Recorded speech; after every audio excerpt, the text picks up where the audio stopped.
I woke up on the kitchen floor with the taste of copper in my mouth and the morning light slicing through the window like a knife. My face felt wrong, swollen, heavy, numb in places it shouldn't be. I touched my cheek and winced. The pain was so sharp it made my vision blur.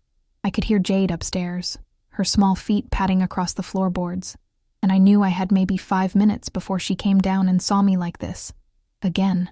I pulled myself up using the counter, my hands shaking so badly I could barely grip the edge.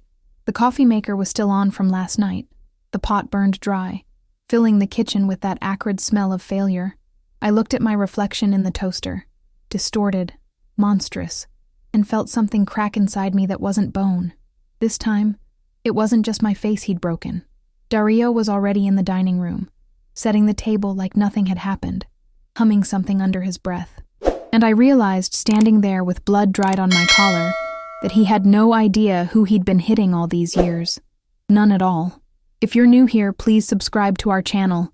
We're just getting started, and every day we'll be sharing new stories like this one. Stories that need to be told. My name is Monica, and for 11 years I was married to a man who everyone thought was brilliant. Dario had been a surgeon once. Steady hands, sharp mind, the kind of doctor people trusted with their lives. But somewhere between his last malpractice suit and the first time he put his fist through our bedroom wall, he stopped being that man. Or maybe he never was. I don't know anymore. What I do know is that I became very good at explaining bruises. A fall down the stairs, a cabinet door I didn't see, the edge of the bathroom sink. I had a whole catalog of lies, each one more elaborate than the last, and I delivered them with a smile, because that's what you do when you're afraid. That's what you do when you've been told over and over that no one will believe you, that you're the one who's crazy, that if you just tried harder, loved better, stayed quieter, everything would be fine. Jade was 6. She had his dark eyes and my stubborn chin, and she'd started flinching when doors slammed. That's what finally did it. Not the split lip I got when I burned his dinner, not the night he choked me until I saw stars, but watching my daughter shrink herself smaller and smaller, trying to disappear into the furniture whenever his voice rose. I looked at her one morning, saw the way she held her breath at breakfast, and understood with sudden, terrible clarity that I was teaching her this. I was showing her that love looked like fear, that men got to rage and women got to endure, that silence was safer than truth. And I couldn't do it anymore. My brother Matteo was a cop. I'd avoided him for 2 years because he asked too many questions, looked too closely. But that morning, with my face still throbbing and Jade asking me why Daddy was so angry all the time, I called him. My voice shook so badly I could barely get the words out. "Matteo," I said, "I need help." There was a long pause. Then, "I'll be there in 10 minutes. He brought my sister Carmen with him. She ran a small church in the neighborhood, one of those storefront places with folding chairs and a second-hand piano, and she'd been praying for me to leave Dario since before Jade was born. She took one look at my face and started crying, which made me cry. And then Matteo was taking pictures with his phone, documenting every bruise, every cut, every mark that told the story I'd been too afraid to speak. "You have to file a report," he said. His jaw was tight, his hands steady, but I could see the rage burning behind his eyes. Controlled, professional, but there. Today. Now. "He'll kill me," I whispered. Carmen grabbed my hands. "Mija, he's already killing you. Just slower." The hospital was the worst part. Not the x-rays or the stitches. I was used to those by then. But the way the intake nurse looked at me with that mixture of pity and judgment, like she was wondering what I'd done to deserve this. The doctor who examined me was kind, though. She was older, with gray streaks in her hair, and soft hands that barely touched my face as she cataloged the damage. "Fractured cheekbone," she said quietly. "Contusions consistent with blunt force trauma. This wasn't an accident, was it?" I shook my head. "I'm going to note that in your file," she continued. "And I'm legally required to report this. Do you have somewhere safe to go?" I didn't. Carmen offered her spare room, but it was too small, too close. Matteo wanted me to stay with him, but his apartment was even smaller, and his girlfriend was already wary of the chaos my life had become.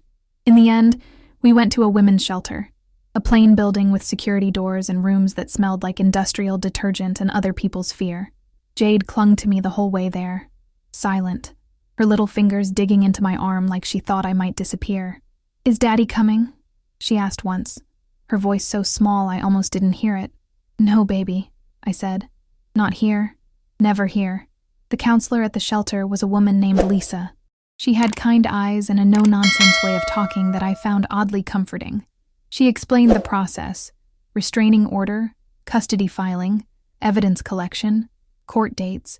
It sounded impossible, like a language I didn't speak, but she walked me through it step by step, her voice never wavering. You're not the first woman who sat in that chair, she said, and you won't be the last. But you will get through this. Carmen connected me with a lawyer, a tough woman named Elena who worked with the church's legal aid program. She wore sharp suits and had a scar above her left eyebrow that she never explained, and the first thing she said to me was, "Stop apologizing. You didn't do this to yourself." I hadn't even realized I was apologizing. It had become a reflex. Sorry for taking up space. Sorry for being inconvenient. Sorry for existing in a way that caused trouble. Elena made me practice saying, "He hit me," without adding "but," or "because," or any of the qualifiers I'd trained myself to use. It was harder than I expected. The police station was cold and fluorescent bright, and Mateo sat with me while I gave my statement. The officer taking my report was a woman, which helped, but I could see the skepticism in her eyes when I told her Dario used to be a doctor. Educated men don't usually, she started, then caught herself. I mean, we'll investigate, of course. Educated men do this all the time, Mateo said flatly. They're just better at hiding it. If you've made it this far, please subscribe to our channel and leave a like. It really matters to us.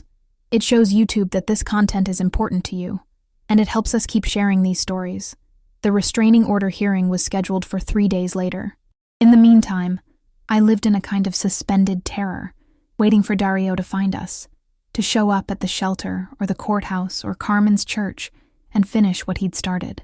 But he didn't. According to Mateo, he'd been served with the order and had simply nodded, signed the papers, and gone back inside the house we'd shared. No shouting, no threats, no dramatics, just acceptance.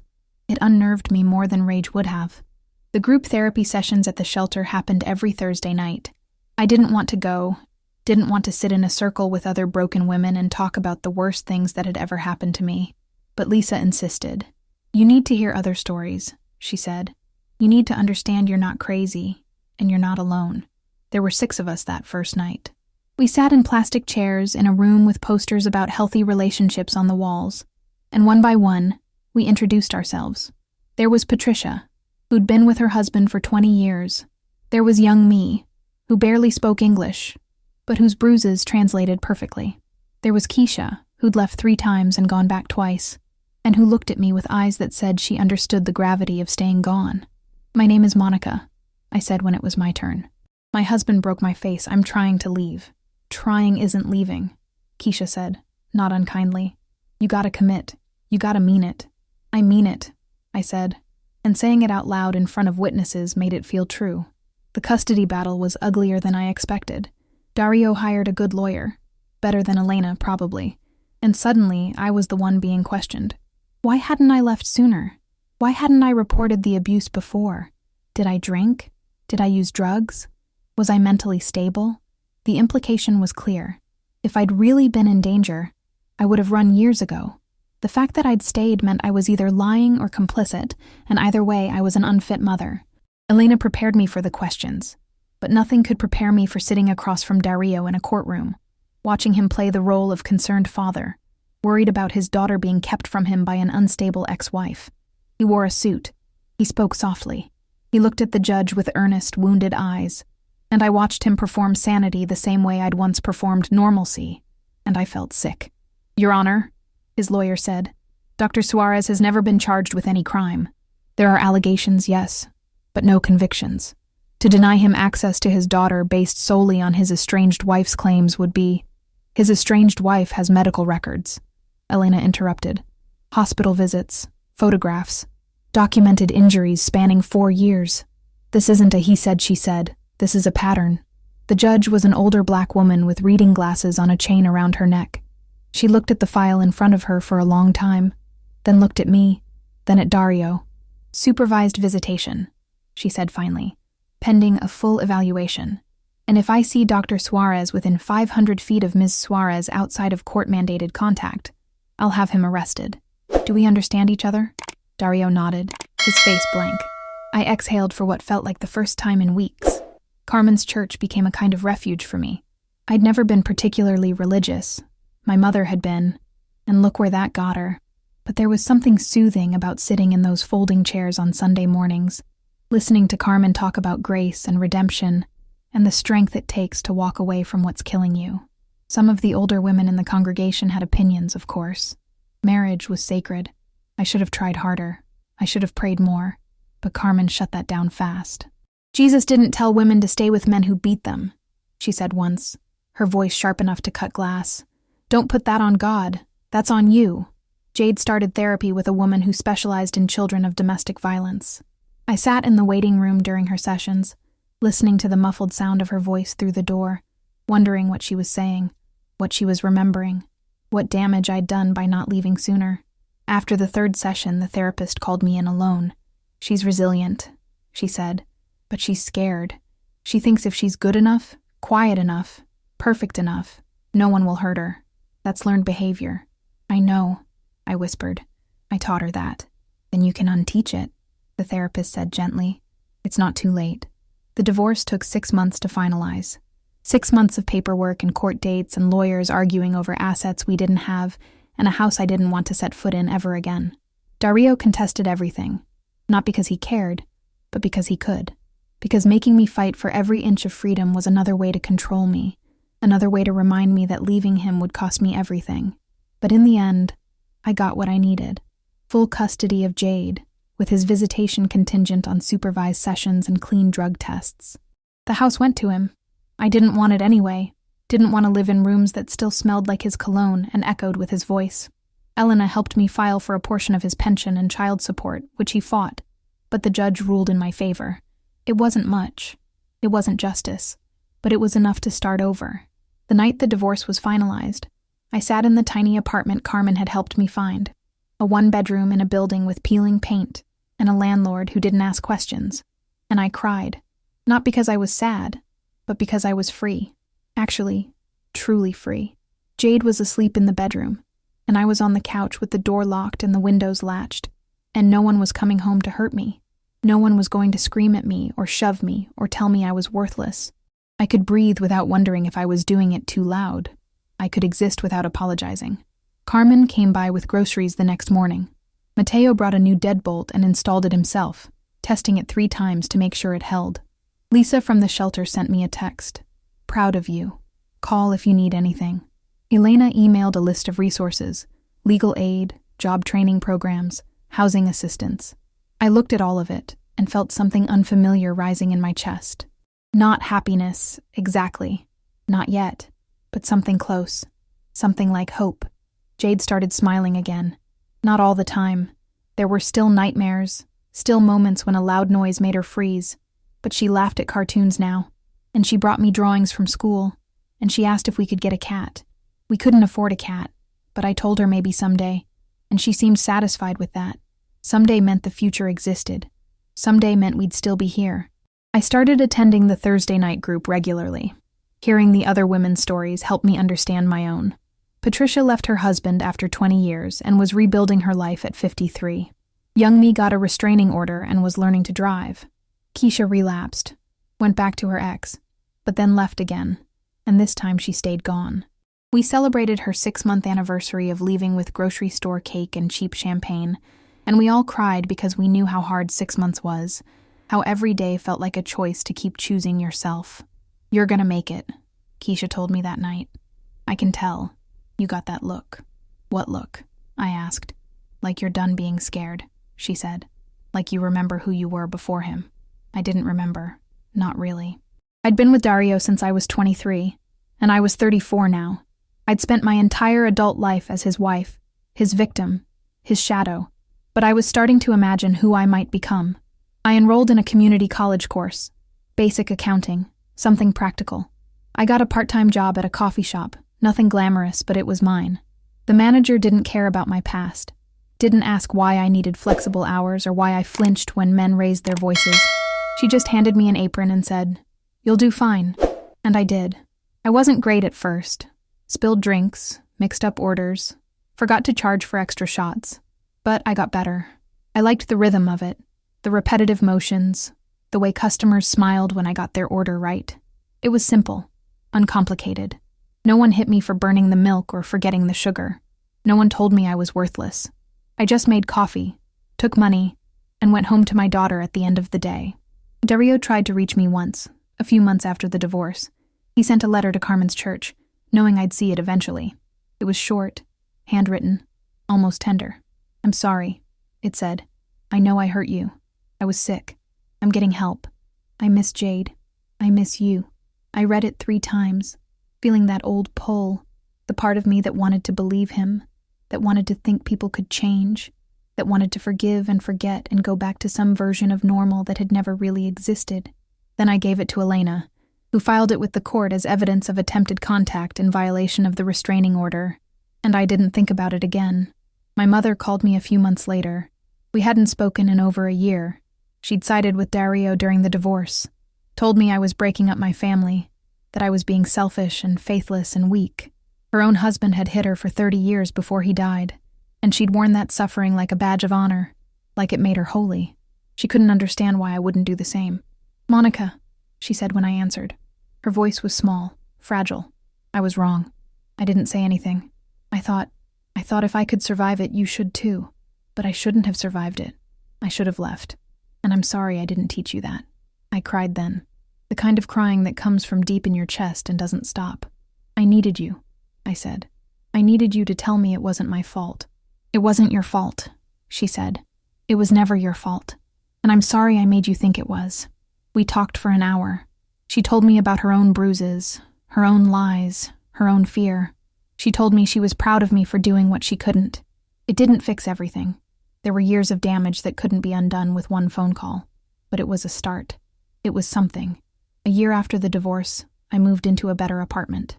It had 2 bedrooms, big windows, and a landlord who fixed things when they broke. Jade got her own room for the first time in her life, and she decorated it with posters and stuffed animals and drawings she'd made in therapy. I bought a small dining table from a thrift store and refinished it myself, sanding down the scratches and staining it a warm honey color. We ate dinner there every night, just the 2 of us, and sometimes Carmen or Mateo would join us, and it felt like family, the kind of family I'd always wanted, the kind that didn't hurt. I still had nightmares. I still jumped when doors slammed. I still checked the locks 3 times before bed and kept pepper spray in my purse. But I wasn't the same woman who'd woken up on that kitchen floor with a broken face and a broken spirit. I'd learned to trust myself again, to listen to the voice inside me that said, run or fight or stay without second-guessing it. I'd learned that leaving wasn't weakness. It was the hardest, bravest thing I'd ever done. Jade asked me once, on one of our quiet nights at home, if I still loved her father. "No," I said. Not cruelly, just honestly. But I loved who I thought he was. And I loved the part of him that gave me you. She nodded, thinking it over. "I don't think I love him either," she said. "Is that okay?" "Yes, baby," I said. "That's okay." The restraining order was permanent now. Dario's supervised visitations had tapered off. He came less and less, citing work or health or some vague excuse, until eventually he stopped coming at all. Jade didn't ask about him anymore. She had her own life now. Friends, school, hobbies. She was learning to be a kid again, to laugh without looking over her shoulder, to trust that the people who loved her wouldn't hurt her. I thought about that a lot, about trust, about love, about the difference between the 2. Dario had taught me that they could exist separately, that someone could say they loved you while systematically destroying everything you were. But Jade was teaching me something new, that real love was steady, unglamorous, safe. Real love was making breakfast without fear. Real love was sleeping through the night without waking up to check if someone was standing over you. Real love was boring in the best possible way. Carmen asked me to speak at the church one Sunday. "Just a few words," she said, "about survival and faith and hope." I didn't think I had anything to say that hadn't already been said, but I agreed. I stood up in front of those folding chairs and looked at the faces staring back at me.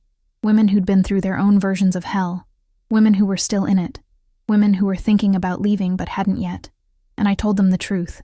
"I used to think leaving would kill me," I said. "I thought I'd lose everything. My home, my family, my identity. And I did lose those things.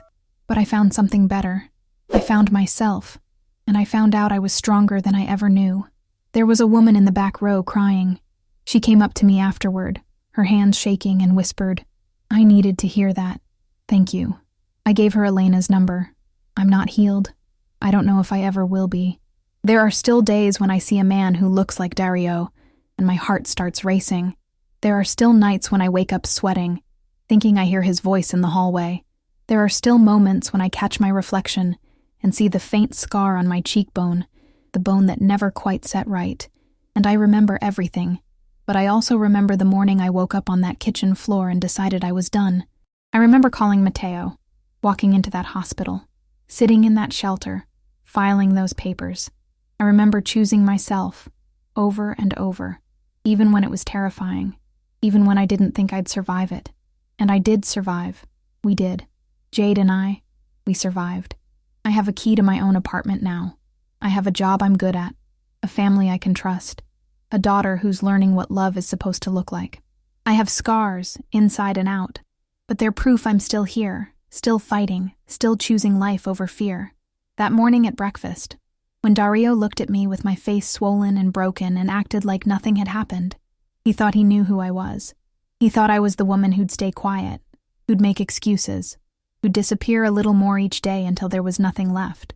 He had no idea I was the woman who'd walk away, who'd fight for her daughter, who'd rebuild her entire life from nothing because staying meant dying, and I wasn't ready to die.